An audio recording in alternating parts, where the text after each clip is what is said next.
में भी ऐसी बहुत सी माएँ आ सकती हैं, अगर हम चाहें, वालिदैन ऐसे बन सकते हैं।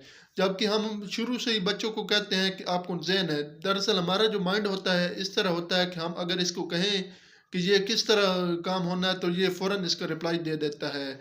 अगर हम ये सोच लेते हैं कि हम ये काम नहीं कर सकते, तो वो मुश्किल हो जाता है। अगर हम सोच लें तो हो सकता है, कुछ भी हो सकता है।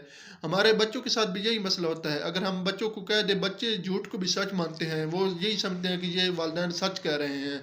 अगर हम वालिदैन बच्चों के साथ अच्छा रवैया पेश नहीं करेंगे, तो कभी भी वो बच्चे हमारे, अगर उनको कहते रहेंगे आप कुनज़ेन हो, तो वो कुनज़ेन ही रहेंगे। अगर एक दिन ही वालिदैन बच्चे के दिल में ये या उसके ये बता दें कि आप बहुत ज़हीन हो, तो वो बच्चा ज़हीन बन सकता है। दोस्तों, हमेशा की तरह आपसे एक ही गुज़ारिश है कि अगर आप मेरे फ़ेसबुक पेज पर हैं, तो मुझे फ़ॉलो कर लें, और अगर यूट्यूब चैनल पर हैं, तो सब्सक्राइब कर लें, ताकि इन द फ्यूचर हर आने वाली अपडेट आप तक पहुँचती रहे।